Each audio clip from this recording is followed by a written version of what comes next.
Muy buenos días para todos. Mi nombre es Mauricio Velasco, yo soy el director comercial nacional de Protec Data Colombia. Hoy agradecemos a todos los que participan hoy de este webinar.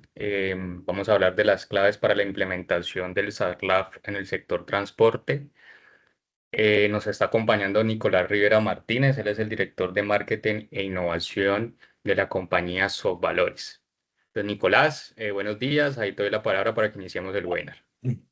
Mauricio, ¿cómo estás? Buenos días y buenos días a todos los asistentes.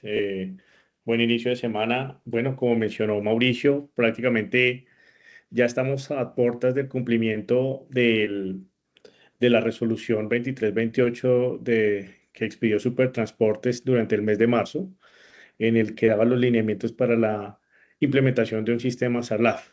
Entonces, se supone que para estas alturas, 8 meses, casi 8 meses, casi cumplidos los 8 meses de la expedición de la resolución, debemos estar prácticamente listos para podernos ir y estar tranquilos para el próximo 8 de noviembre, que es la fecha, el 6 de noviembre, creo que si no estoy mal, que fijó la superintendencia como plazo para ya tener nombrado nuestro oficial de cumplimiento, para ya haber tenido aprobado nuestro manual y para ver ya empezar una gestión integral del riesgo de lavado de activos, financiación de terrorismo y proliferación de armas de destrucción masiva como parte de la cultura corporativa de todos los vigilados por Supertransporte.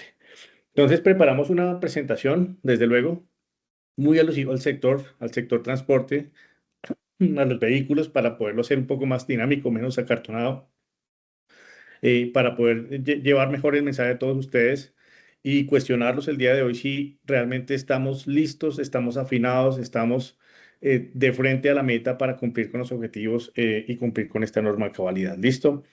Eh, en cualquier momento siéntanse en libertad, por favor, de alzar la mano, de extender las preguntas o comentarios que ustedes estimen conveniente. Hagamos esto un poco más dinámico, hagámoslo de dos vías. Entonces, tienen toda la libertad de interrumpir el momento en el que lo dispongan. Listo, arranquemos. Entonces, como la gráfica lo ilustra, estamos prácticamente ante la última vuelta para estar listos en el SARLAF. La resolución 2328 fue expedida el 6 de marzo de 2025 y el plazo de implementación, que entre otras cosas se ha mantenido. Cuando esta norma se expidió, había una expectativa del sector eh, en la que, digamos que daban por hecho que la norma se iba a echar para atrás en el buen sentido de la palabra. Habían muchos de los vigilados objetaron la norma, dijeron que no era con ellos, dijeron que el plazo era muy corto o que pues obviamente, como en muchas compañías, pues obviamente la exposición al riesgo de lavado de activos es mucho menor que otras. Entonces, expresaron en su momento al ministerio y a la superintendencia sus comentarios o sus objeciones con respecto a la expedición de la resolución. Sin embargo, hasta la fecha, hasta el día de hoy, la superintendencia no se ha pronunciado con respecto a una posible prórroga, por lo tanto, el plazo inicial se mantiene para el próximo 6 de noviembre de 2025, que todas las compañías ya tienen que darle cumplimiento a esta resolución. ¿Quiénes lo tienen que hacer? Pues prácticamente todos los vigilados, todas las empresas que ustedes ven en pantalla son las empresas que tienen que hacer la implementación de esto. Aquí vemos las empresas de transporte público, de carga y de pasajeros. Para estas empresas no es realmente nuevo el tema, ya que para muchas de ellas el tema se viene trabajando desde el año 2016 aproximadamente. Concesionarios de infraestructura como aeropuertos, terminales, todos ellos también. Empresas de transporte especial de pasajeros también están obligadas, centros integrales de atención a conductores, las escuelas de enseñanza automovilística, los CDAs, por supuesto, centros de reconocimientos a conductores, los operadores de transporte de pasajeros por cable, los operadores de transporte multimodal, las chatarrizadoras de los vehículos, sociedades portuarias y por supuesto pues los operadores portuarios que trabajan con las sociedades portuarias. Son dos tipos de entidades distintas. Pero en general digamos que el mensaje que trae la Superintendencia de Transporte es que prácticamente todos sus vigilados van a tener que hacer una implementación. Aquí también digamos que hay una particularidad y es que, como ustedes ven, de todas las empresas que hay ahí, no es la misma operación, no es el mismo tamaño, no son los mismos core u objetos sociales que tienen todas estas compañías. Por lo tanto, digamos que tenemos que tener muy claro que si bien la norma es transversal, o sea, la tiene que cumplir todos, pues cada una de estas empresas en la medida, de acuerdo con su naturaleza, su objeto social, su tamaño, su negocio, pues obviamente implementará un SARLAF adecuado a su empresa. No significa que todas deben tener lo mismo y de hecho ninguno de los SARLAF entre compañías debería ser muy parecido, ya que todas, aunque se trabaje en el mismo objeto social, digamos que tienen particularidades diferentes, tamaños diferentes, estructuras organizacionales distintas, equipos de trabajo distintos, unos trabajan de manera local, otros trabajan de manera nacional o tienen varias sucursales, en fin. Entonces sí, la recomendación siempre es que el charla sea muy a la medida de la compañía. No nos pongamos a decir que vamos a hacer cosas que en realidad no se van a cumplir y tampoco obviamente seamos austeros con los procesos que nos está exigiendo la resolución. Hay que buscar, como siempre, un equilibrio. También digamos que me parece muy importante porque conversando con muchos de los vigilados por Supertransporte, hemos participado activamente junto con Protect Data y con agremiaciones también, por supuesto. Hemos trabajado y hemos en el tema de sensibilización, de socialización y siempre el mensaje que tratamos de darles a estas entidades es no sientan que es con ustedes, no sientan que es que el gobierno o las entidades gubernamentales o la superintendencia o el ministerio se encarnizaron con ustedes. En realidad, esto es una estrategia de país que viene de muchos años atrás y que hace parte de o las obligaciones que tiene Colombia en su compromiso contra la lucha, en su compromiso contra los delitos de lavado de activos, la financiación del terrorismo y la proliferación de armas de destrucción masiva. En la actualidad, aquí en Colombia, podemos encontrar que hay cerca de 18 regulaciones de prevención de lavado de activos o administración de lavado de activos, de riesgos de lavado de activos, 15 sectores, 3 subsectores. Entonces, como ven, muchas son las compañías que ya están haciendo esto, que ya tienen regulaciones y que ya lo tienen que implementar. Y les aseguro que más temprano que tarde, pues ese umbral que falta para que todas las compañías implementen un sistema tipo SARLAB, SAGRILAB, CIPLAB, el que sea, pues va a llegar a cero y prácticamente esto se va a convertir parte de la cultura corporativa de todas las empresas sin importar su tamaño, su objeto social o el mercado al que participan o a la industria a la que pertenecen. Esto lo vamos a tener que hacer todos en algún momento. Entonces, bueno, ya entrando de lleno a lo que nos concierne en esta reunión es, bueno, nuestro plazo de implementación, eh, prácticamente estamos a menos de un mes de cumplirlo. Entonces, aquí lo que tenemos que hacer es, estamos listos, cuestionarnos, estamos listos teniendo en cuenta que el próximo, perdón, aquí dice 6 de noviembre, tenemos que hacer el cumplimiento de la implementación. Entonces, cuestionemos. ¿Estamos listos? ¿Tenemos todo lo que la norma nos pide, nos exige, lo que la resolución dispone, lo que la superintendencia espera y lo que es, sobre todo, es bueno para nuestra compañía? Porque aquí también hay un tema que le transmitimos a las empresas y es, por supuesto que hay que cumplir la norma, por supuesto que esto es un tema de obligatorio cumplimiento, pero no lo hagamos en sí porque tengamos que cumplir la norma y porque sea obligatorio, hagámoslo porque en realidad esto sí ofrece valor a la compañía y protege los negocios, protege a la compañía. Crear un buen nombre aquí en Colombia es algo supremamente difícil y toma años, mientras que destruir un buen nombre aquí en Colombia es prácticamente cuestión de segundos. Entonces, esto sí ofrece valor a las compañías. Nosotros, como hemos atendido diversas compañías de múltiples industrias y sectores económicos, recibimos clientes que no solo su motivación principal es el cumplimiento de normas, sino que también lo hacen porque esto también ofrece ventajas competitivas a la hora de participar en licitaciones públicas o privadas. Y muchas empresas que están tratando de hacer negocios con empresas multinacionales o negocios internacionales, el SARLA prácticamente es exigido como un requisito para poder operar. Entonces, también esto habla un poco de la globalidad de la norma. O sea, la resolución es local, es especial para los supertransportes, pero esto en realidad tiene directrices a alto nivel que tienen que acoger todos los países y en algún momento todos los países tendremos que hablar el mismo idioma en tema de prevención de lavado de activos. Entonces, bueno, arranquemos. Estamos listos con nuestro SARLAF. Lo primero que tenemos que hacer es cuestionarnos. Ya tenemos nombrado nuestro piloto estrella, así lo denominamos nosotros, digamos que para esta presentación. Nuestro piloto estrella ya está nombrado, ya está empoderado, ya digamos que ha sido notificado, nombrado en propiedad formalmente por nuestro máximo órgano social, sea junta directiva, asamblea de accionistas, asamblea de propietarios, asamblea de afiliados.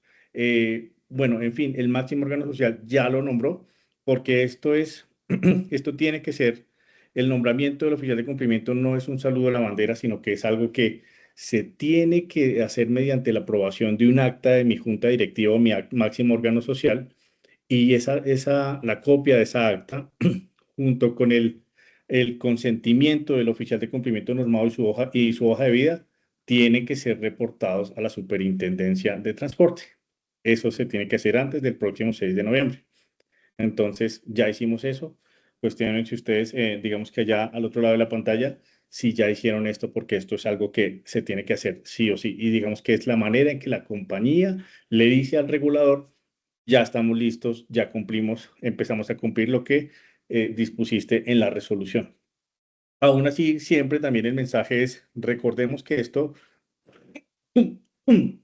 perdón, esto es un tema que no es solo exclusividad o responsabilidad del oficial de cumplimiento, sino que el oficial de cumplimiento dentro de la compañía es un articulador que se encarga de desplegar las estrategias, los lineamientos, las políticas, los procedimientos y los controles que implementamos en nuestro manual SARLAF, pero requiere de la colaboración de todos los empleados y del compromiso de los propietarios, de los accionistas y de la alta dirección de la compañía. Esto no es un trabajo que se realiza solo por el oficial de cumplimiento.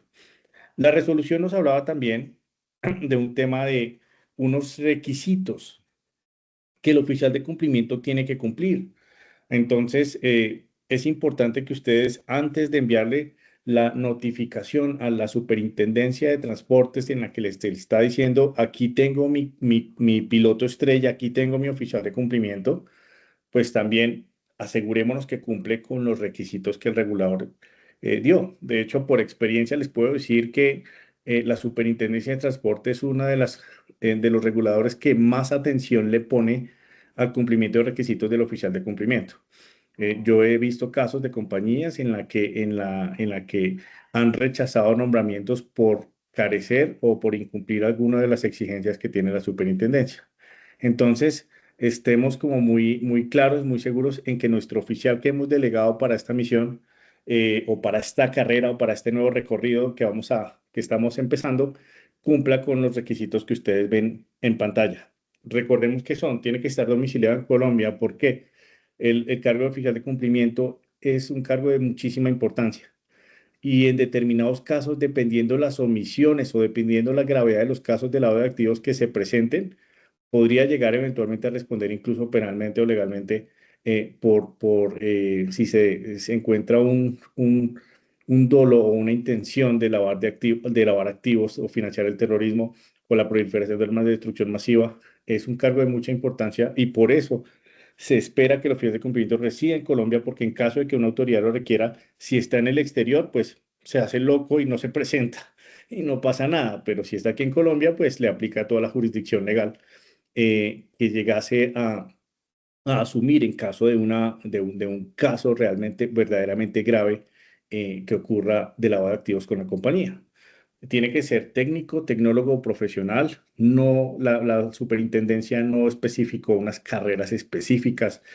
O sea, cualquier carrera que tenga este oficial de cumplimiento cuenta, es válido. Sin embargo, digamos que sí, lo que la superintendencia tiene la expectativa es que al menos este oficial acredite una formación en materia de administración de riesgos de lavado de activos, muy importante, con un diplomado no menor a 90 horas. Y adicionalmente, que acredite una experiencia mínima de 6 meses en cargos relacionados con la gestión de riesgos de lavado de activos, financiación del terrorismo y la proliferación de armas de destrucción masiva. Creo que las personas que estuvieron o nos acompañaron en el webinar que hicimos justo después que apareció la resolución, en un webinar muy grande que hicimos, la recomendación que le dimos a todos era: ponga a trabajar esa persona desde ya en riesgos. Con eso, en el transcurso de estos meses, cuando se llegue el 6 de noviembre, seguramente su oficial de cumplimiento pues ya tendrá acreditados por lo menos 6 o 7 meses de experiencia en riesgos. Y eso, por supuesto, cuenta y como experiencia totalmente acreditada para que a partir del 6 de noviembre pueda desempeñar el cargo de oficial de cumplimiento con la tranquilidad de haber cumplido con esa exigencia mínima de experiencia. Obviamente, la UIAF, Unidad de Información y Análisis Financiero, tiene a disposición de cualquier persona unos cursos gratuitos virtuales en tema de prevención de lavado de activos, financiación del terrorismo. Tiene que tener este certificado, tiene que haber hecho este curso. Importante esta parte de acá, nombrado mediante acta por parte del máximo órgano social.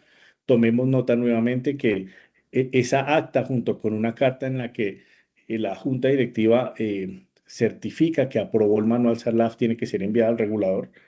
Em, Creo que en el módulo 10 del vigiados creo que se hace como la recolección de esos datos. También tiene que haber una carta firmada por el oficial de cumplimiento en el que él acepta el cargo, porque pues cualquier persona podría decir, Nicolás Rivera es mi oficial de cumplimiento y yo ni siquiera me voy por enterado. No, tiene que haber una carta firmada por mí en la que dice, sí señor, yo asumo el cargo de oficial de cumplimiento y acepto el nombramiento de mi junta directiva o de mi máximo órgano social al cargo. Y eso, todo ese paquetico de documentos se le tiene que enviar a la superintendencia. Por supuesto, no tiene que hacer o pertenecer a la administración, a la alta dirección, me refiero a la revisoría fiscal o ser auditor interno de la compañía. ¿O por qué? Pues obviamente no puede ser juez y parte. Si es un alto directivo y la compañía está inmiscuida en delitos conexos al lavado de activos, pues por supuesto un alto directivo nunca va a señalarse a sí mismo. Entonces, por supuesto que por eso se busca es que haya un poco de independencia. También obviamente ni la revisoría fiscal ni la auditoría, por la misma razón, no puede ser juez y parte. Entonces, pues se supone que ellos entregan hallazgos y pueden eventualmente reportar a la UIAF a través del sistema CIRES si encuentran anomalías, pero lo que se recomienda es que el oficial de cumplimiento no haga parte de ninguno de estos dos equipos. Recordemos que hay una limitación para desempeñar el cargo de oficial de cumplimiento. Ustedes podrían compartir oficiales de cumplimiento. Para el caso de empresas de transporte de pasajeras mixto cooperativas, un oficial de cumplimiento podría, digamos que atender hasta 10 empresas, pero si este oficial de cumplimiento ejerce o es oficial de cumplimiento de cualquier otro de sus vigilados, un CDA, un centro de enseñanza, de reconocimiento de conductores, en fin, a otro, máximo lo puede hacer hasta en 5 empresas obligadas. Si todo esto está en regla, demos check a esto y que sentámonos tranquilos de cara al 6 de noviembre, que estamos así. En caso de que no, pues asegúrense, digamos que, de tomar las medidas necesarias para que mi oficial de cumplimiento cumpla con estos requisitos y no vaya a ser rechazado por la superintendencia, porque ese escenario podría ocurrir eventualmente. A estas alturas también, seguramente ya debemos tener nuestro manual SARLAF totalmente documentado. Sin embargo, recordemos que el manual SARLAF no es un documento que deba estar físicamente archivado en el escritorio del gerente o del oficial de cumplimiento o publicado en algún lado, sino que en realidad a partir de ahora lo que se pretende es que el manual SARLAF pues haga parte de la cultura corporativa y se vuelva pues parte de las actividades que realizamos diariamente en la compañía. Lo que obviamente pues sí espera la superintendencia es que ese manual esté ya digamos que documentado en un archivo o bueno, o en un documento aprobado por la junta directiva. Esto es muy importante. Recordemos que hace un tiempo cuando salió la resolución dimos algunos consejos para esto. ¿Cuáles eran? Pues que ese manual esté muy ajustado al desarrollo de las actividades de la empresa. No hagan esa mala práctica quizás de pronto de coger o buscarse por internet de un manual, tacharle el nombre, quitar el logo de la otra compañía y poner el de uno porque esa estrategia va directo al choque de nuestro carro de Fórmula 1. Vamos a chocar porque eso es como ponerse una camisa que no está a mi medida. Hagamos de verdad, y eso no es complejo, hagamos un manual ajustado a mi compañía, que sea coherente con el tamaño de mi organización. ¿Para que yo me pongo a decir que voy a hacer un procedimiento de conocimiento de contrapartes de 20 pasos si mi planta de empleados apenas somos 5? O sea, no va a haber tantas personal, tanto tiempo y tanta infraestructura para que yo haga todas esas 20 cosas. Más bien yo digo que para conocer una contraparte voy a hacer 3 o 4 cositas que la va a realizar 1 o 2 personas y me aseguro de que esos 2 o 3 cositas que dije que iba a hacer las cumpla. Ese es el principal o uno de los principales errores en los que incurren en las compañías y es que se clavan el cuchillo, se ponen a soga al cuello ellas mismas diciendo que van a hacer 30.000 cosas. El SARLAF puede ser tan fácil o tan difícil como nosotros queramos, porque fíjense que cuando pasé la diapositiva en la que vemos todos los sectores, todas las empresas, los tipos de empresas que están regulados, yo les dije, es una norma transversal, da unos lineamientos, pero cada uno es el responsable o cada uno mirará en qué grado de minuciosidad, en qué grado de detalle o qué tan complejo o fácil lo quiere hacer. Nosotros digamos que en Valores, en Protect Data, lo que hacemos tratar es hacer las cosas lo más simplificadas posible, lo más simples posible. Creemos que esa es la clave del éxito en la implementación de un sistema como estos. Menos es más. Entonces, sin decir que menos es insuficiente, por supuesto, sino que seamos bastante pragmáticos. Aquí hay que ser prácticos y esto realmente puede salir muy fácilmente, pues obviamente con el compromiso de las compañías.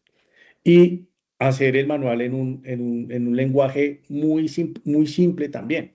Si nos ponemos a usar demasiados tecnicismos, si nos ponemos a usar demasiados terminología legal o terminología de norma, pues probablemente muchas de las personas de nuestras compañías no van a entender plenamente el SARLAF. Entonces hagámoslo en un lenguaje bastante sencillo, sin ser peyorativo, que mi señora de los tintos y el portero de mi empresa lo entienda, hasta el más alto directivo de la junta directiva lo pueda entender. Así de sencillo tiene que ser el manual.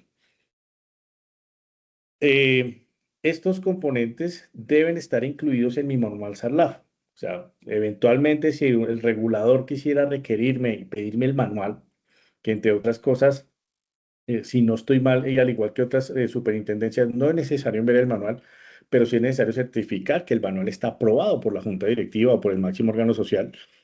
Debe contener por lo menos el compromiso de alta dirección, de la alta dirección. ¿Y cómo se evidencia ese compromiso? A través de las políticas. Esas políticas son la parte lírica o la parte romántica o la parte, sí, la parte como lírica del sistema SARLAF, pero esa política tiene que estar muy bien como representada a través de los roles de todas las personas que intervienen en la ejecución del sistema SARLAF, la junta directiva, el gerente general, el oficial de cumplimiento, los directores o líderes de áreas o procesos y en general todos los empleados. La revisoría fiscal y la auditoría también, cuando corresponden, tienen que haber seleccionado una metodología de riesgo. Siempre nuestro consejo ha sido utilizar una metodología internacional o un estándar internacional, porque casi siempre el regulador con eso no se mete. Pero si nos ponemos de pronto de creativos a inventar nuestra propia metodología, quizás ahí el regulador lo que no entiende lo descalifica y quizás nos puede poner algún problema. Por eso recuerden siempre el tema de ser muy prácticos con esto. Y por supuesto, esas políticas tienen que estar representadas en estos procesos y controles SARLAF que yo voy a incluir en mi manual. Recordemos, esta parte es muy importante y esto tiene que estar firmado, importantísimo que la firma de la junta directiva o el máximo órgano social esté en el acta que se comunica a la Superintendencia de Transporte. Esto es muy importante porque eso es un requisito. Debe ser aprobado por junta directiva o máximo órgano social de la compañía mediante un acta de reunión de este máximo órgano social y posteriormente ese extracto del acta no es necesario. Si tienen un acta en el que están tratando temas de la compañía, no es necesario, digamos, que exponer los otros temas que se vieron en esa reunión, pero sí es importante exponer el fragmento o la página de esa acta en la que ustedes están diciendo aprobamos nuestro manual SARLAF. Esto es muy, muy, muy importante. Al igual que los documentos que les comenté hace un rato de oficial de cumplimiento, eso se tiene que ir al regulador para que ellos se enteren que ustedes ya están cumpliendo con la normativa. ¿Listo? Ya a este punto, quizás muchos de ustedes, espero que lo tengan y los que no, pues pisemos el acelerador porque realmente el tiempo apremia y ya debimos haber identificado nuestros riesgos de lavado de activos, financiación del terrorismo y el financiamiento de la proliferación de armas de destrucción masiva. tenemos que identificar todo lo que representa peligro para nuestra operación, para nuestra escudería o nuestra empresa, para nuestros pilotos y empleados, en fin, para todos, así, para evitar accidentes como los que ven en pantalla, que los accidentes, pues obviamente a veces son inevitables, pero lo que nosotros trabajamos mediante la metodología de riesgos es tratar de bajar la probabilidad de que accidentes como el que ven en pantalla ocurran en mi compañía. Eso básicamente es la analogía. Entonces, lo ideal es definir una metodología de administración de riesgos, como les dije, usar un ISO 31000, el modelo australiano, en fin, modelos o estándares internacionales o estandarizados globalmente, porque esos son los que la superintendencia, digamos, no solo son efectivos y buenos, que eso es lo más importante, sino que como ya son comprobados y tienen toda la experiencia, pues casi nunca son refutados. Entonces, vayámonos por una de estas metodologías, vayan por su compañía identificando riesgos, identifiquen cuáles son los riesgos a la luz del lavado de activos, la financiación del terrorismo y la proliferación de armas de destrucción masiva, y ustedes tienen que haber identificado o medido esos riesgos en dos vertientes. La primera, el impacto. El impacto que es, ¿qué le va a pasar a mi compañía? ¿Qué le pasa a mi compañía si se materializa uno de los riesgos que yo identifiqué? El impacto se puede medir a su vez en cuatro vertientes. El riesgo reputacional y es qué tanto daño sufre mi nombre si se me materializa un riesgo. El riesgo operacional u operativo. ¿Qué es esto? Es la capacidad en que, perdón, por la materialización de un riesgo, mi compañía deje de operar total o parcialmente. Por ejemplo, si por una investigación de lavado de activos me interviene en mi sede, me la evacúan, una autoridad me toma mis computadores, mis equipos, mi maquinaria, mis vehículos, pues obviamente iba a haber un detrimento en mi operación. Puede que yo no pueda operar total o parcialmente y eso sería catastrófico para mi compañía. Puede ocurrir si se materializan determinados tipos de riesgo. El riesgo de contagio y es, dime con quién andas y te diré quién eres. Y yo de pronto hago negocios con compañías o con personas que tienen o están vinculados a delitos conexos al lavado de activos, pues por su mala reputación, ¿qué tanto se va a ver afectada mi reputación? Eso se llama el riesgo de contagio. Entonces tenemos el legal, el reputacional, el de contagio y el operativo. Esos son las cuatro vertientes con las cuales yo mido el impacto. Y la probabilidad es muy sencillo, es identifiquen qué tan probable es que esto les ocurra en su compañía. Quizás esto nunca ha ocurrido y es difícil que ocurra. Quizás de pronto esto ha ocurrido una sola vez y no se ha vuelto a materializar. Quizás esto es poco probable que nos ocurra o quizás esto es casi improbable que me ocurra. Eso es medir la probabilidad. Entonces, cuando uno hace el control de riesgos y lo que hace es definir controles, lo que está tratando de buscar es que la probabilidad disminuya porque el impacto es prácticamente el mismo. Eh, Pasar un semáforo en rojo, si tú te pasas un semáforo en rojo a, a 50 kilómetros por hora o te lo pasas a 100 kilómetros por hora, la multa es la misma. Entonces, básicamente lo que yo necesito controlar es que ninguno de mis vehículos o ninguno de mis conductores se pase un semáforo en rojo. La probabilidad de que eso ocurra es lo que yo voy a tratar de disminuir, por supuesto. Y obviamente lo que hemos hablado en todas estas sesiones de trabajo que hemos hecho con empresas como las de ustedes, y es pues simplemente decirles que hay gerentes o hay propietarios, accionistas que dicen, yo quiero que mis riesgos sean cero. No hay manera de que el riesgo sea cero. Si yo quiero que mi riesgo sea cero, pues simplemente cierre el negocio y no opere. Pero si yo abro las puertas todos los días de mi negocio, atiendo y por supuesto ofrezco mis servicios, pues desde luego siempre va a haber un poco de riesgo. Entonces lo ideal es que mediante estas metodologías bajar la probabilidad para que digamos que sí, la probabilidad de que me ocurran este tipo de eventos sea la menor posible. Y por supuesto, la metodología le exige a uno que haga una medición periódica de los riesgos. Los riesgos que tenemos hoy en nuestra matriz de riesgos no, probablemente no son los mismos que vamos a encontrar en 3 meses o en 6 meses o en un año. No son quietos. ¿Por qué? Porque la norma cambia. Puede que de aquí a un año o dos la superintendencia haga una actualización parcial de la norma porque mi negocio cambia, quizás yo saqué nuevas líneas de negocio, quizás yo estoy operando otro tipo de servicios que no operaba hoy, quizás porque ahora estoy trabajando en otras jurisdicciones, si soy el dueño de un CDI quizás lo tengo en Medellín y ahora quizás voy a abrir uno en otro departamento de Antioquia o en otra ciudad o municipio del país, pues mi jurisdicción está ampliando y los riesgos son diferentes. Y sobre todo porque las modalidades delictivas de lavado de activos, financiación del terrorismo y proliferación de armas de destrucción masiva cambian. Los delincuentes, como el que ven en pantalla aquí en negro, nunca descansan y siempre están tratando de buscar nuevas maneras de lavar activos o de financiar terrorismo. Eso es una verdad y todos sabemos que la realidad del país, pues obviamente, infortunadamente, pues es en algo en el que convergen todos estos delitos, porque también hagamos un paréntesis y miremos que la gente asocia esto con lavado de activos, narcotráfico y financiación del terrorismo con terrorismo. Y todo el mundo dice, no, pero yo no trabajo con traquetos, yo no trabajo con disidencias de las FARC, con guerrilleros, con paramilitares, con bandas al margen de la ley. Bueno, eso uno puede creerlo, pero por debajo uno no sabe en realidad personas o compañías qué tipo de vínculos o qué tipo de propietarios o qué tan legal es el dinero que manejan y por eso justamente es que el gobierno impone este tipo de sistemas para que las empresas conozcan un poquito de dónde puede provenir el origen del dinero con el que me pagan o qué se va a hacer con el dinero que yo le pago a mis proveedores.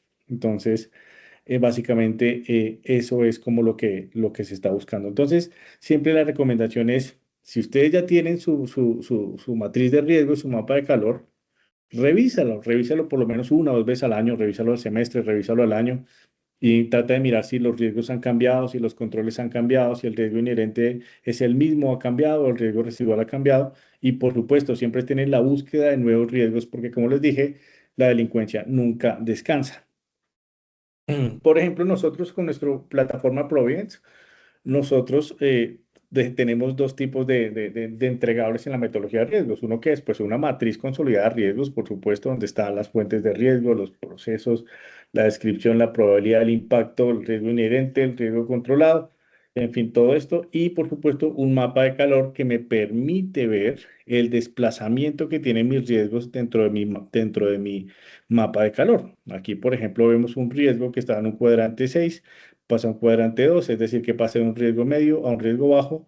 Aquí vemos igual el mismo caso, un cuadrante 6 que pasa al cuadrante 3, que es riesgo medio a riesgo bajo. Y aquí vemos uno que tenemos en un riesgo pues alto o considerable, bajando a un riesgo medio. Quizás aquí yo debería implementar más controles para que este riesgo se baje hasta el cuadrante 4 y esté en el área azul o verde, también esto depende de la nomenclatura, los colores que yo haya escogido para mi mapa de calor y estén en el área verde, que es el máximo riesgo permitido que me autorizó mi junta directiva o mi máximo órgano social. Estos deberían ser los entregables que ustedes deben tener listos también al momento en que salga o que se oficialice la norma el próximo 6 de noviembre. Si no lo tienen, tomen nota y tienen que tener tanto su matriz como su mapa de calor listos. Por supuesto, también hay un proceso de conocimiento de, la norma llama conocimiento de clientes, pero siempre nosotros desde el principio, desde los primeros webinars y todos los eventos que hemos realizado, tachamos el nombre de clientes y ponemos contrapartes porque los clientes no es lo único que me trae riesgo a mi compañía. Los clientes no son, hay compañías en las que los proveedores son más críticos. Tengo más proveedores que clientes por el objeto de mi negocio, por la especialidad, por el core, en fin. Entonces, y desde luego, los empleados también me traen a mi riesgo. Entonces, no es algo exclusivo de los clientes, sino que la recomendación es, miren a todas sus contrapartes. Ustedes ya deben tener definido un formulario de vinculación para sus empleados, para sus clientes, para sus proveedores, para nuevos accionistas, afiliados, terceros, beneficiarios finales, lo que sea. Nuestra recomendación o lo que tratamos de hacer siempre en SoftValores y en Protect Data, por supuesto, es tener un único formulario de vinculación, porque pues si yo tengo tres o cuatro, uno por cada contraparte, pues me voy a enredar mucho y entonces pues, si hago el cambio en uno, voy a tener que hacerlo, replicarlo tres o cuatro veces o tengo que estar haciendo las revisiones de cuatro formularios. No, tengan una plantillita muy simplificada, muy puntual, con lo que pide la norma, más otras cosas que ustedes consideren que le dan valor a su compañía no solo desde el punto de lavado de activos, sino también desde el punto de vista comercial, y pues pídanle a los clientes esta información. junto con una documentación de soporte, que lo que haga es respaldar toda la información que los clientes, los proveedores, los empleados o cualquier tercero me está incluyendo en el formulario de vinculación. Esto de alguna manera tiene que estar soportado aquí atrás. Entonces, ustedes también son los que definen qué documentación le van a pedir a los clientes y qué información le van a pedir perdón, a los contrapartes y qué información en el formulario de vinculación le van a pedir a los contrapartes. Hay unos campos mínimos obligatorios que les voy a mostrar más adelante, pero en realidad yo le pido lo que quiera. También la recomendación es buscar un equilibrio, porque si yo le pido demasiadas cosas a una contraparte, pues lo que va a hacer es que va a aburrir y se va a ir con la competencia. Entonces, más bien tratemos de manejar un formulario bastante balanceado, eh, que no sea muy denso, que no sea muy difícil de diligenciar, y así logramos que el cliente lo haga sin ningún problema. Igual, como les mencioné al principio de la reunión, cada vez más las personas están familiarizadas con el SARLAF, por lo tanto, digamos que de alguna manera ya le tienen un poquito menos de tedio a diligenciar formularios de vinculación. Hacerlo, bueno, por supuesto, las verificaciones en listas vinculantes y de control, ya voy a hablar un poquito de eso. Tratar de conocer a los accionistas mayoritarios o beneficiarios finales de la compañía. Hacer un monitoreo transaccional, es decir, saber cómo operan mis clientes, mis proveedores principalmente, para saber cuándo yo puedo identificar fluctuaciones en los ingresos y salidas de dinero, pues para identificar posibles o potenciales casos de lavado de activos, financiación del terrorismo, delitos conexos. Y muy importante el tema de las empresas que desarrollan negocios con activos virtuales, con bitcoins, monedas así, u otro tipo de activos virtuales, porque pues en esos, sobre esos, en vista de que un bitcoin o cualquier moneda virtual, pues como tal no está regulada por ningún país del mundo, ni no hay ningún organismo internacional avalado o no hay un gobierno formal detrás de cada una de estas monedas, pues existe como cierta desconfianza un poquito en las transacciones que se pueden realizar con este tipo de monedas. Entonces, la Superintendencia de Transporte, junto con otra superintendencia, le tiene la lupa al tema de negocios con activos virtuales. También nosotros deberíamos tener listos eh, cómo vamos a realizar la validación en listas de vinculantes y de control. Partamos de dos cosas, hay listas vinculantes y listas de control. Listas vinculantes son las listas obligatorias y en realidad no son más de cuatro. Está la lista del OFAC por el compromiso que tiene Colombia con Naciones Unidas en su lucha contra el narcotráfico y el terrorismo. Está la lista de personas y compañías catalogadas como terroristas por la Unión Europea. Tenemos el listado de personas y compañías catalogadas como terroristas por Estados Unidos y tenemos el listado de PEPs o personas políticamente expuestas. Esas son mínimo las listas que debería ser. La lista OFAC, lejos de lo que la mayoría entiende, no es una lista vinculante, no está metida en ningún decreto que sea obligatoria, pero por ejemplo es una lista que yo debo consultar sí o sí, porque al ser en este momento Estados Unidos el principal socio comercial de Colombia, y al ser esta una lista política, de hecho, le tenemos un lema y es no todos los delincuentes están en la lista OFAC, ni todo el que está en la lista OFAC es delincuente. Es una lista política y pueden haber de todo tipo de personas o empresas con líos fiscales, no necesariamente por narcotráfico o terrorismo, sino por temas, por ejemplo, tributarios, de evasión, temas hasta políticos. Pero el problema es que si yo hago negocios con cualquier persona o compañía que esté ahí en esa lista OFAC, más llamada lista Clinton, pues prácticamente es una invitación a ingresar a esa lista. Entonces, por eso yo, adicional a las vinculantes, combino con otras listas de control. Por ejemplo, en nuestro repositorio de Providence hacemos validaciones de la OFAC, del FBI. El FBI tiene tipificados varios tipos de delitos y el listado tiene como está como eh, el listado está como de alguna manera estructurado por el tipo de delito que realizan. La DEA, el Buró Antidrogas de Estados Unidos, por supuesto, la Interpol, personas que tengan circular roja por asuntos pendientes con la justicia de los países y otras listas locales también como la Contraloría, boletines de la Fiscalía, en fin, ese tipo de cosas yo complemento. En esto también las recomendaciones siempre también no se atiborren, no se dejen impresionar. Hay muchas empresas que les dicen que les ofrecen 500 listas, 1000 listas, 2000 listas, 2500 listas, 5000, en fin, pues chévere, pero el tema es que si ustedes se abarrotan pues de alertas, pues ustedes también tienen la obligación de hacer investigaciones por cada una de esas alertas y lo que lo que se les va a ir el tiempo al oficial de cumplimiento de su equipo es el desgaste del descarte o la confirmación de esos alertas que emiten los sistemas en listas de control. Vi que había una pregunta por ahí, ¿alguien alzó la mano? Sí, Nicolás, tenemos una pregunta de Andrés Moreno. En el Sí, caso de adelante. los CDA, a todos los usuarios del servicio se le debe realizar la debida diligencia. Teniendo en cuenta el volumen de transacciones y el monto, se podría por riesgos no aplicar la debida diligencia a todos los clientes del servicio. Es una buena pregunta y quiero, digamos que en esto ser muy claro porque no quiero como que se vayan con el mensaje que Nicolás Rivera o Valores o Protec Data o la agremiación o todos estamos como diciéndoles que no lo hagan. No, lo que pasa es que yo en mi manual sí tengo que hacer una como una especie como de, tengo que hacer una aclaración y es, una cosa es un cliente y otra cosa es un usuario. Voy a traspasar este ejemplo a, por ejemplo, cuando ustedes van a hacer mercado y se van o al Éxito o a Carulla o se van ustedes a cualquier almacén de cadena.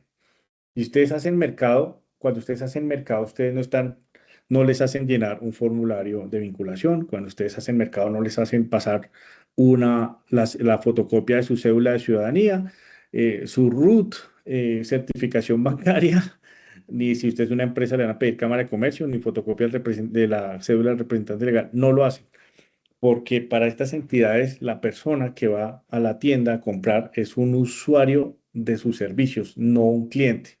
Un cliente, ¿quién es? Con el que yo firmo un convenio. Quizás yo firmo con una empresa y me dice, es que para darle un parte como parte de los incentivos que yo le doy a mis empleados, les voy a dar un bono para que hagan mercado una vez al mes. Entonces yo le voy a comprar a ustedes, si mi planta de empleados son 200 pues le voy a comprar y se los voy a dar 2 veces al año, le voy a comprar 400 bonos por 500.000 pesos cada uno, por 200.000. Entonces firmemos un contrato que yo le voy a generar esos bonos y yo se los voy a vender. Eso es un cliente con el que yo firmo un contrato y con el que yo hago ese tipo de ventas, a ese sí le hago la debida diligencia, pero el que va a hacer mercado y el que se compra la leche y los huevos y se va a la casa, a él no. Ahora, volvamos al CDA. El parroquiano como yo que se presenta en tu CDA a hacer la revisión técnico-mecánica del carro, que me cuesta 350.000 pesos, yo no le haría debida diligencia. Primero que todo, yo tengo que saber entender y es de esta manera cómo podría yo lavar activos o financiar el terrorismo. Entonces, claramente la probabilidad es muy baja para ese tipo de cosas y el impacto es muy bajo.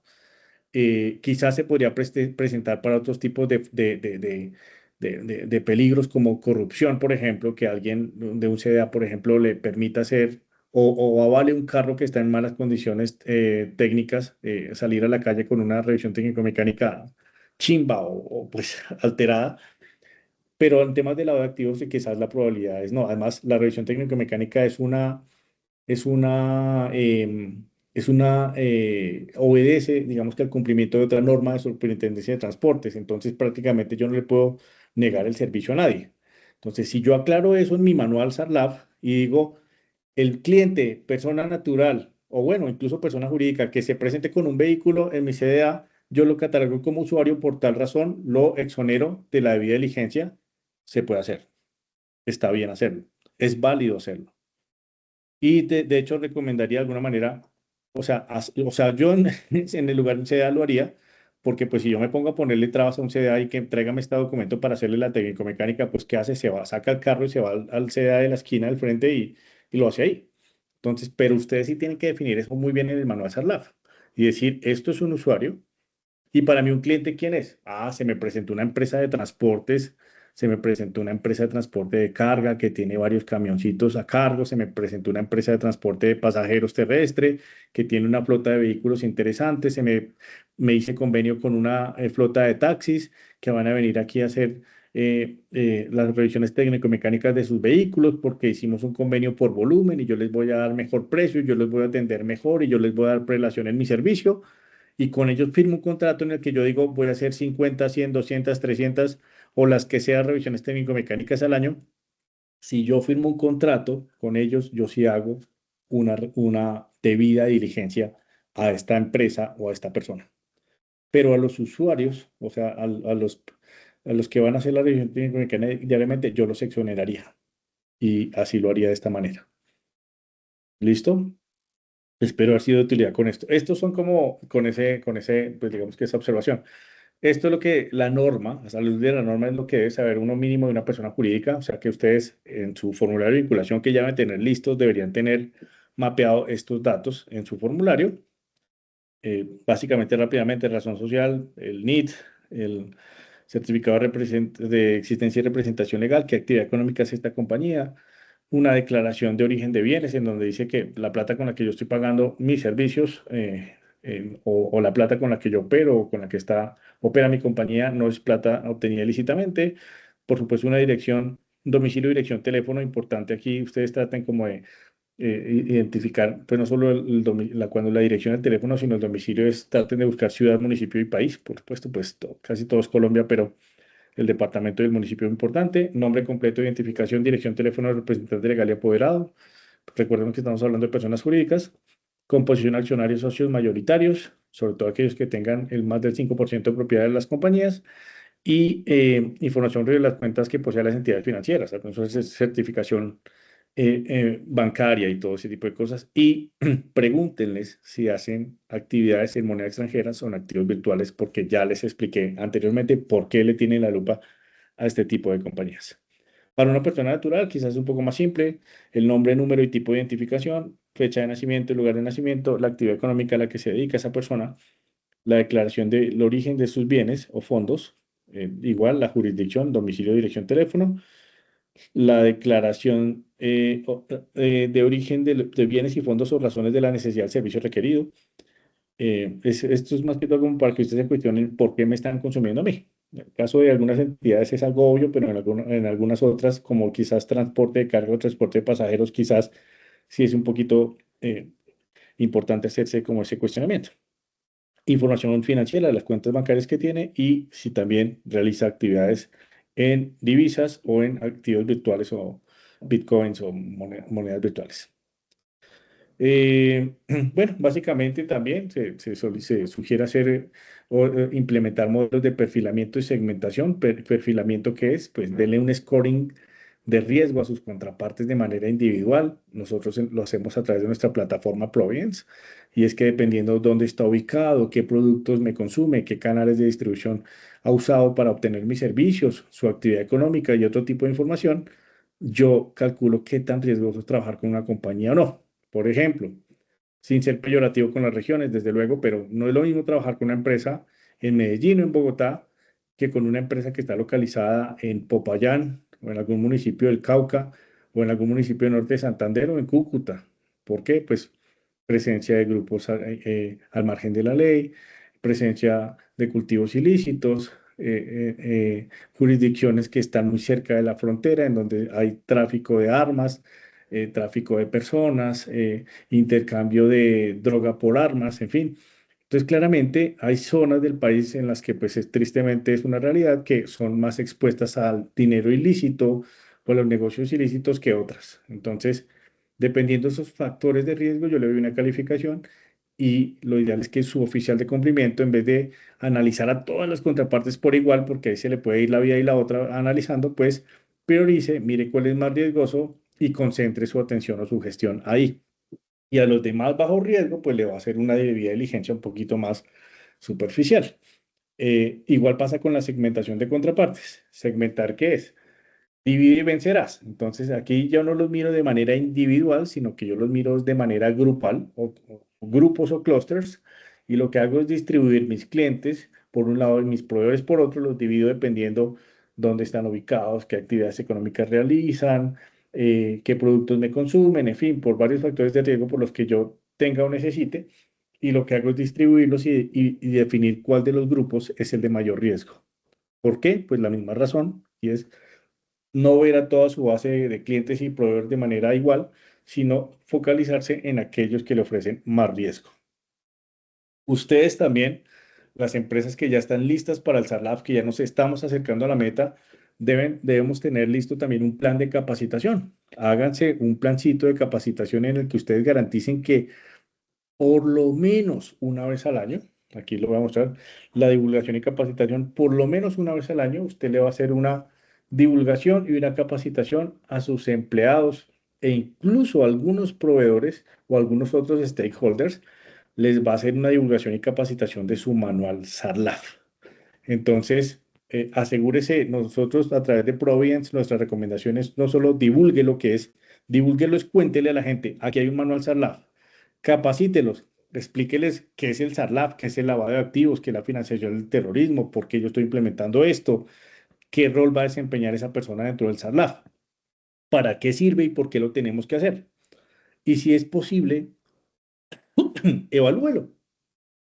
Después de que usted le enseñó todo, pues mire qué tanto conocimiento retuvo, hágale una evaluación, un test, una previa como en el colegio, en la universidad, hágalo de manera, nosotros en Providence lo hacemos a través de un link con un módulo como e-learning en el que muestra un material, un video y después le hace como una pequeña evaluación. Así hago prácticamente tres en uno. Así lo que hago es divulgo, capacito y evalúo. Hágalo a sus contrapartes, hágalo a su junta directiva, a sus colaboradores, a sus empleados y algunos otros stakeholders que usted crea que eso es conveniente que conozcan su política antilavado de activos y financiación del terrorismo. Entonces, tengan todos por ahí en algún lado, dentro de su carpetica del SARLAF, un plan de capacitación, porque además pueden hacer otro tipo de capacitaciones, no solo una al año. También asegúrense que cuando ustedes vinculen nuevos empleados o cuando vinculen nuevos proveedores, pues también asegúrese de que vean su manual, lo que deben ver, por supuesto, y que certifiquen que en el momento en el que se enrolaron con su compañía, pues tomaron la capacitación CERLAP. Eso es un requisito normativo. Pero si no hay cambios en mi planta o en mi nómina, pues hágalo al menos una vez al año. Eso es lo que le exige a usted la resolución 2328. Importantísimo.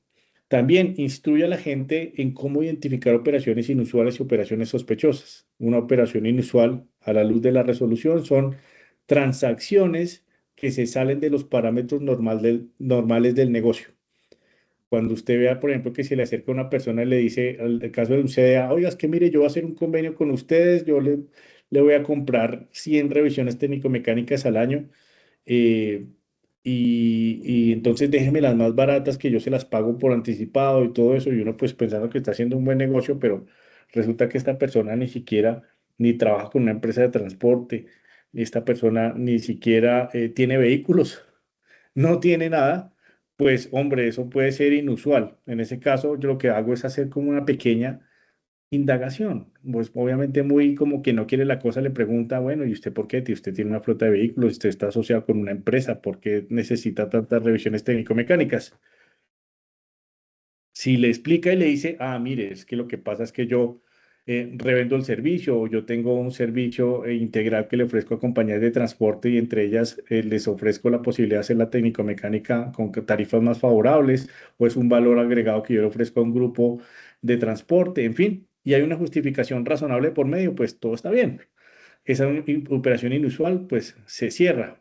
Pero si le dicen, usted coma callado, a usted no le importa, o eso no es su problema, eso no es su negocio, a usted lo que le importa es que yo le pague y usted me preste los servicios que yo le pido, quizás el tema se pueda volver sospechoso y quizás amerite eh, un reporte en el sistema Cirel. Importantísimo, ahora que hablamos del sistema Cirel.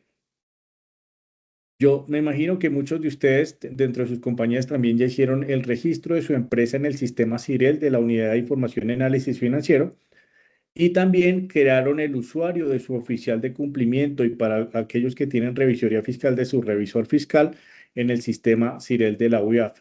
Si no lo han hecho, es importantísimo que lo hagan para que el próximo 6 de noviembre ustedes ya tengan sus credenciales de acceso y su matriz de autenticación en la plataforma Cirel para que puedan hacer mensualmente los reportes de reportes subjetivos y reporte de operaciones sospechosas o ausencia de reporte de operaciones sospechosas en el sistema Cirel.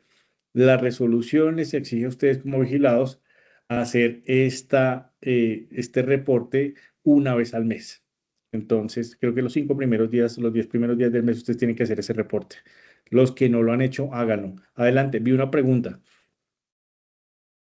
Nicolás, Lida Rueda. Ujú. La misma pregunta para un trabajador que pasa todo el día trabajando en el CDA y que sus ingresos son menos de salarios mínimos legales vigentes, dos salarios mínimos legales vigentes, ¿hay que aplicar el formulario de vinculación o independientemente de todo esto hay que aplicarlo a todos los trabajadores? Yo lo haría a todos mis trabajadores porque, bueno, pues un empleador no se me va a rehusar casi que a hacer un formulario de vinculación. Y de todas las contrapartes, los empleados quizás son los que menos riesgo me ofrecen porque por lo menos a nivel de dinero, pues se presume que su fuente de ingresos somos nosotros como empresa. O sea, nosotros le pagamos el salario, entonces tenemos como una idea de la procedencia del dinero de esta persona. Pero ¿por qué yo sí le haría llenar el formulario a empleados también? Porque muchas veces el riesgo va interno. Porque cuando hablamos de SARLAF no hablamos únicamente de narcotráfico y terrorismo, hablamos de narcotráfico, terrorismo, corrupción, evasión, fraude, contrabando, tráfico de armas, tráfico de drogas, tráfico de personas, tráfico de fauna y flora, en fin, hay muchos delitos.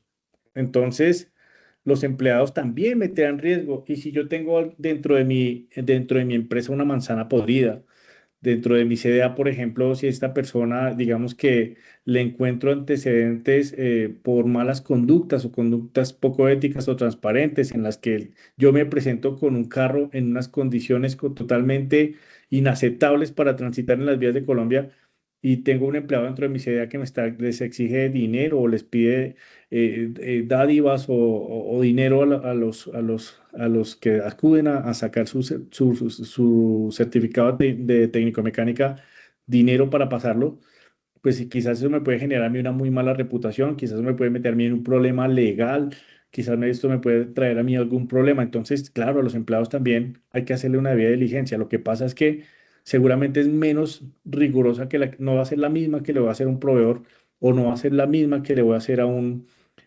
cliente. Porque el cliente, pues yo lo que intento indagar es de dónde obtiene sus recursos para pagarme. Al proveedor, pues yo lo que digo es, hombre, que la plática que yo te estoy pagando por mis servicios, pues ojalá que no la estés usando en dinero mal habido. Eso tiene una connotación y es evitar que dinero obtenido lícitamente se destine a financiar actividades ilícitas o que dinero obtenido ilícitamente financie mi operación. Pero el riesgo también puede venir de los empleados, entonces yo te aseguro que si tú haces un formulario de vinculación muy simplificado y se lo haces llenar a tus empleados, ningún empleado se te va a rehusar y te lo va a llenar y te va a aprender a conocerlo un poquito más. Entonces, o por lo menos te va a evidenciar ante un regulador que tú por lo menos lo conociste. Si el día de mañana un empleado te mete en un problema, pues tú dices, hasta donde lo conocí, parecía una persona transparente. Pero si tú dices, no, es que yo no le hice ningún tipo de indagación, no le hice ninguna pregunta, no le pedí un dato, no le pedí una referencia, nada, pues quizás ahí tú puedas llevar del bulto y también tener alguna responsabilidad por las malas actuaciones de tus empleados. Espero con esto Perfecto. también haber resuelto la pregunta. Perfecto, Nicolás. Hay dos escenarios que plantean Nicolás Navarro y Lucelena Monroy. Ellos Ujú, nos dicen, teniendo en cuenta los términos de la resolución 2328 de 2025, que es el 6 de noviembre del 2025, aún ujú. Cirel no tiene habilitado en el sector transporte el módulo para CRS, solo existe para transporte de carga. Lucelena también comparte lo mismo y nos dice, el sistema Cirel no ha dejado de hacer el registro, aparece el sector transporte, aparece solo para el que ya existía algo de carga y no aparece para el CDA. Bueno, tendríamos que entrar como a averiguar eso. Yo tengo dentro de mi equipo las personas que ayudan a crear las credenciales. Déjenme, yo les indago porque pues se supone que desde luego, puesta la resolución, no se espera que a partir del 6 de noviembre las empresas hagan el registro en el sistema CIREL, sino que ya lo tengan listo. De hecho, esa fue la recomendación que les di justamente en el slide anterior. Hasta donde tengo conocimiento se debería dejar, pero si quieren déjenme indagar. Nosotros tenemos contactos allá al interior y Mauricio, yo te doy la respuesta para que tú se la hagas Claro que llegar sí, a las personas. claro que sí, Porque si Nicolás. es así, es una falla totalmente del CIREL, porque ustedes ya deben estar listos, justamente por eso esto se llama la última vuelta y es, ya debemos estar como todos listos y si los reguladores son los que fallan, pues imagínate de ahí para abajo cómo se nos desborona todo esta torre, ¿no? Así es. Para todos los que están preguntando sobre la grabación de este webinar, será enviada una vez terminada la presentación de Nicolás a los correos electrónicos por los cuales ustedes se inscribieron. Entonces, para Carlos, ahí respondo la pregunta. Listo, Nicolás, muchas gracias.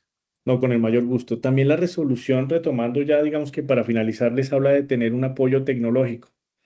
Esto no se los digo porque nosotros tengamos soluciones tecnológicas para atender el SARLAF, sino que en realidad se hace es porque la mayoría, por ejemplo, de las empresas del sector supertransporte son empresas pequeñas, con un número reducido de empleados. Obviamente hay empresas grandísimas, aquí caben los Servientrega, aquí caben empresas de Brasil y aquí caben empresas que tienen una planta grandísima, CDAs también grandes, cadenas de CDA, pero también hay CDAs pequeños, micros, que atienden, que tienen su negocio. También pasa con las escuelas de enseñanza, con los centros de reconocimiento de conductores, con varios actores, son empresas realmente pequeñas. Entonces, siempre la recomendación es busquen apoyo tecnológico porque esto sin tecnología se vuelve prácticamente insoportable, a tal punto que en la resolución de la Superintendencia de Transporte numeral 4611-6 habla de la necesidad de tener una infraestructura tecnológica adecuada a la operación el tamaño y los riesgos de la compañía. Entonces, por eso, por ejemplo, en el caso de esos valores y Protect Data, lo que hacemos es empaquetar la tecnología para que, por ejemplo, ustedes no tengan que hacer validaciones en listas de control masivas uno a uno en las páginas, una por una, cada cliente o cada empleado o cada proveedor haciéndolo en cada una de las cuatro o cinco portales donde están las listas vinculantes. Y si ustedes hacen más listas, pues tener que hacer más, hacerlo de manera individual o masiva, en fin, para que ustedes puedan tener, por ejemplo, automatizada la matriz de riesgos, que la miren de esta manera como se las mostré hace un ratico, que vean su mapa de calor así automatizado, que vean su matriz consolidada de riesgos así, que la puedan exportar en el momento que lo necesiten, que puedan guardar la trazabilidad de los cambios, en fin. La tecnología en este caso no es un lujo, es muy importante. Entonces, siempre asegúrense de cómo encontrar soluciones que estén apoyadas en tecnología, porque la resolución no exige, y esto no es una, como les decía, no es un capricho del regulador, sino que es porque realmente esto sin tecnología es simplemente un saludo a la bandera. Eh, y bueno, ¿qué viene? Después de que pasemos la meta, después de que pasemos la meta con el SARLAF, muchos de ustedes ya saben que el pasado 18 de septiembre en la Superintendencia de Transporte expidió la resolución 14673, que habla también de dar carácter obligatorio de implementación al programa de transparencia y ética empresarial. Este es un sistema similar al SARLAF, pero atiende otro tipo de riesgos que son los riesgos de corrupción y soborno. Es un tema más relacionado con la ética empresarial y la transparencia. Esto también obedece a los lineamientos internacionales que les comenté al principio. Entonces, pues obviamente, digamos que yo creo que al desarrollar un sistema como el SARLAF, la implementación del programa de transparencia y ética empresarial, que está previsto el cumplimiento máximo para el 18 de mayo del próximo año, les va a servir muchísimo para implementar el segundo sistema.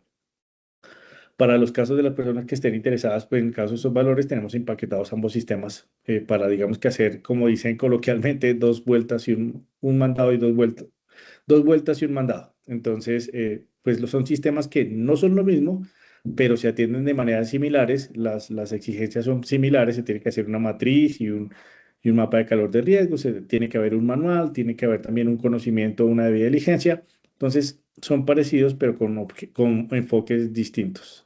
Entonces, para las personas que ya están en esta última vuelta listas con el SARLAF, pues prácticamente parten en pole position para sacar adelante el programa de transparencia ética empresarial.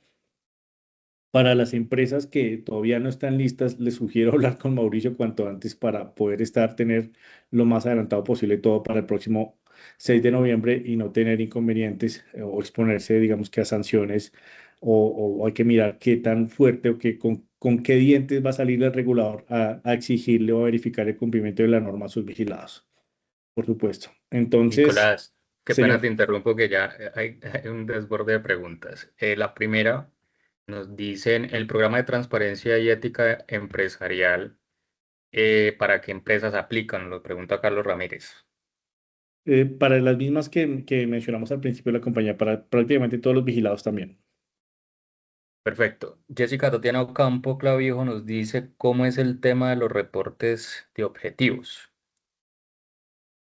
No sé si puedas ampliar un poquito, Jessica, esa pregunta. Bueno, me imagino que de todos O- modos hace referencia como a un tipo de reportes que se tiene que hacer en el sistema Cirel. Mm, eh, en el caso de la resolución 2328 y las exigencias de la Superintendencia de Transporte, en el Cirel se tienen que hacer ambos tipos de reporte, reportes objetivos y reporte de operaciones sospechosas o ausencia de reporte de operaciones sospechosas. no sé, Nicolás, si puedes ver ahí en el chat, nos manda Luz Elena Monroy una imagen, no sé si puedas visualizarla, correspondiente a lo que le aparece ahí cuando creo que se está inscribiendo. A En ver, el chat te aparece una imagen, no sé si puedas acceder. ya vamos para allá, por supuesto. Selecciona el sector teniendo supertransporte.